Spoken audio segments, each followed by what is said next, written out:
সামাজিক যোগাযোগ মাধ্যমের বন্ধু তালিকায় বন্ধুর কিন্তু অভাব নেই, কিন্তু বাস্তব জীবনে সুখ দুঃখের সাথে থাকার বা কথা শোনার মতো বন্ধুর জীবনে বড়ই অভাব। কারো জীবনে হয়তো বা হাতে গোনা দুই একজন থাকে, আবার কারো জীবনে হয়তো বা থাকেই না। আসসালামু আলাইকুম, কেমন আছেন সবাই? আমি নিশিকাব্য চলে এসেছি নতুন একটি ভিডিও নিয়ে। আজকের ভিডিওটিতে ভেবেছি আপনাদের সঙ্গে শুধু গল্প করব, আর শুধু শুধু গল্প তো আর করা যায় না। এই জন্য আমি বাসায় কি রান্না বান্না করছি সেগুলোই আর কি একটু তুলে ধরবো। আশা করি আপনারা সকলেই সাথে থাকবেন। তো প্রথমেই আর কি শীতের দিন যেহেতু চলছে, পিঠা ভিজিয়ে নিলাম, দেখলেনই তো। তো আমি আসলে কম বেশি সব রকম পিঠা তৈরি করতে পারলেও এই চিতই পিঠাটা একদমই করতে পারি না। যদিও চিতই পিঠা আমার ভীষণ পছন্দ, শুকনো চিতই নানান রকম ভর্তা দিয়ে, আবার দুধ চিতই তো আছেই।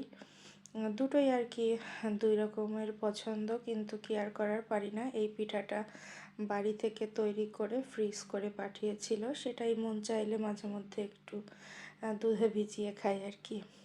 তো আমার মতো আপনারা কে কে আছেন বলেন তো? আসলে দুধ চিতই কম বেশি সকলেই পছন্দ করে, তবে শুকনো চিতইটা কিন্তু সকলেই পছন্দ করে, তাই না বলেন? তো শীতের সময় কেমন পিঠা টিঠা খাচ্ছেন, হ্যাঁ অবশ্যই জানাবেন কিন্তু। আর শীতের পিঠাগুলোর মধ্যে কোন পিঠা খেতে সবচেয়ে বেশি পছন্দ করেন সেটাও কিন্তু জানাবেন।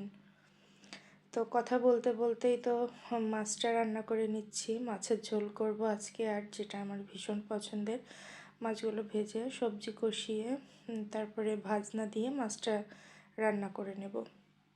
আসলে প্রথমেই যে কথাটা বলছিলাম যে সামাজিক যোগাযোগ মাধ্যমে কিন্তু বন্ধুর আমাদের অভাব নেই।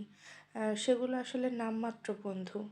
কিন্তু আপনি যখন একলা থাকবেন বা আপনার মন চাবে যে না, আপনার 2 মিনিট কারোর সঙ্গে কথা বললে হয়তো ভালো লাগতো, তখন কিন্তু সেরকম একজন বন্ধুও খুঁজে পাবেন না যে কারণে বা অকারণে আপনার দুটো কথা শুনবে বা আপনার জন্য 2 মিনিট সময় ব্যয় করবে বিনা স্বার্থে। এই কথাগুলো আসলে আমি আমার নিজের ব্যক্তিগত জীবনের অভিজ্ঞতা থেকেই বলছি।